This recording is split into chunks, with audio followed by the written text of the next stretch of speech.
Hello, you're very welcome to this presentation on mental health from the Rotunda Hospital. Firstly, I'd like to congratulate you on your pregnancy and welcome you to the Rotunda. There's an image here of it in the background, and we're very proud of this maternity hospital, which was built in 1745 by Bartholomew Moss from Portlaoise. So, getting to the point of this video, I'm here to talk to you about mental health during pregnancy and up to a year after the birth of baby. That's called the perinatal period, from conception to a year postnatally. So what is mental health, you might ask yourself? We might all indeed ask ourselves, what's mental health? The WHO have a very nice definition, and they define mental health as a state of well-being in which every individual realizes his or her full potential, can cope with the normal stresses of life, can work productively and fruitfully, and is able to make a contribution to his or her community. So it's quite all-encompassing in covering realizing full potential, coping with normal stressors, working productively and fruitfully, and contributing to your community. There are times in everyone's life when they can be stressed with these, and particularly with the birth of a newborn baby or change in life circumstances like becoming pregnant. We'll talk about that a little bit later. In this presentation, I just want to give you an overview of mental health in pregnancy and the help that is available for you and for anyone during the pregnancy period to keep well. We know that a number of people suffer from depression and anxiety during pregnancy. And these numbers range a little bit depending on research, but roughly about 15% to 20% of women will have some type of anxiety or depression during pregnancy, which is quite a large number. There are others who will have very severe mental illnesses during pregnancy and after the birth of the baby. This could be due to a long-standing mental health history, or even a puerperal psychosis, which can occur immediately after the birth of the baby or up to a year after the birth of the baby with no mental health history ever before. It's just very important to be aware of these conditions should they happen to you or anyone in your family or your friends, so that you can then be alert to it and know how to direct yourself or them should it happen. Those we know who are at risk of depression and anxiety during pregnancy and after the birth of the baby include women who have a history of mental illness, even those requiring medication, where there's a family history of mental illness, be it a mother, a father, grandparents, sisters or brothers, where there's an unplanned or non-wanted pregnancy can cause undue distress on women, adverse life events, such as this COVID-19 at the moment, for instance, is causing us all some stress and anxiety, which we have to deal with. But equally, when you become pregnant, or you're going to have a newborn baby, if you weren't expecting to do that, or your job situation changes, or your family circumstances change, or you're not living close to local supports, this can be quite stressful. Complications in pregnancy, or in the past with previous births, can also contribute to feeling unwell and unable during pregnancy. Pregnancy loss, even a poor support, be it from a partner or family or friends, can also contribute to some depression or anxiety in pregnancy or after the birth of the baby. So how will you know, or how do you know whether you have anxiety or depression or stress? The kind of feelings that are felt with these conditions. With anxiety, it includes palpitations, so the heart beating fast, breathlessness, breathing difficulties, dryness in the mouth, trembling, the shaking of the limbs, very worried in lots of different situations, not just in situations that warrant worry, but in situations that don't warrant worry, and worrying on a long term, over a long term, which we call ruminating.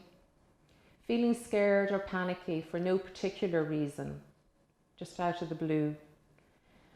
Or having repetitive thoughts or repetitive behaviours that begin to infringe on your life, such as checking light switches regularly, checking locks even though you think you've locked them, or for new mums it could be checking the baby's breathing regularly.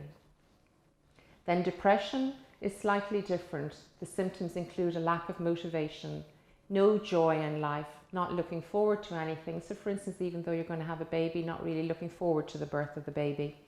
Or even when the baby's born, not looking forward to family events associated with the new baby. Or just that dread of getting up every day to care for the baby. Hopelessness, a lack of joy, little or no interest in the future are all parts of depressive symptoms. And then stress is something what we call non-specific hyperarousal. So just being highly vigilant and highly alert all the time. Being very irritable, which can interfere with relationships. Overreacting to situations with extreme sensitivity.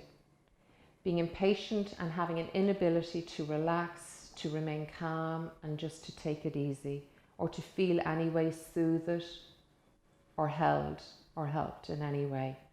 All of these, as you can see, can cause a lot of problems then for a mum who's pregnant, for a mum who has a newborn baby, and for a mum with her relationships with her partner, her family, her friends. And it can lead to a lot of isolation. That can lead mums to avoiding particular situations and keeping away from other people. Just think about having some of those feelings every day, mostly all day, every day, and how it might be trying to take care of a newborn infant with that. That's why help is available, and it's very easy to contact and get us if you want us here in the Rotunda. But if you feel that it doesn't warrant that, have a discussion with your family, with your friends, with somebody who's close to you and knows you and you trust. Just those that you trust in your small circle. They're there, they'll listen to you and hear you, and you'll hear yourself when you talk to them as well how it is for you. Maybe keep a diary or a journal and write down how you're feeling. If that doesn't work for you, go to your GP and have a chat with your GP or the practice nurse in the GP surgery and tell them how you're feeling. If you're attending antenatal visits, that's an opportunity to talk about how you're feeling as well as your physical health. There's also your midwife, there's your pharmacist, and when the baby's born, you will be visited by a public health nurse who you can also talk to about how you're feeling. She's there for both you and the baby. I'm one of the midwives who works in the service, and I have 2 other midwifery colleagues, 2 nursing colleagues, we've 2 psychiatrists, a psychologist, a medical social worker, and we have a senior registrar, who's a doctor also. And we have a really good admin assistant called Ethna. Or you can talk to the midwife at the clinic and ask her to refer you to our services. Or you can ask your GP to call us. Remember, one of the bravest questions you're ever going to ask in your life is for help. And there's no harm in it at all. It takes a lot of bravery to do that. There are some things you can do to help yourself and keep yourself well. Talking to family and friends is very important about your feelings and your worries, not to keep them internalized and just for yourself. It is important to believe you're going to get better if you're feeling unwell. We have lots of women who attend our services, and most do get better, or they get good management going forward. You should take every opportunity to rest after your baby's been born. It's a very tiring time. You will not believe how much of your day will be taken up with caring for the baby, and nobody could ever prepare you for that, no matter how much they tell you.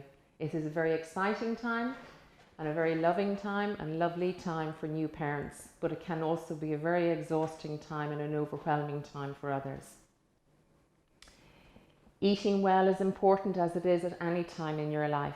Taking exercise, having fun, I call it brain candy. Whether it be reading a magazine, watching your favourite video, going out and taking a walk in your favourite place, going by the sea or in a park or in your own garden or on your own balcony, wherever it is for you. Finding time to have some fun and having treats is really important to keep well. Being intimate with those who are close to you. We can't do it at the moment with social distancing, but hugs are generally very good. So even having a virtual hug can help. And here's a virtual hug for you. Don't try to be Superwoman. It's too exhausting.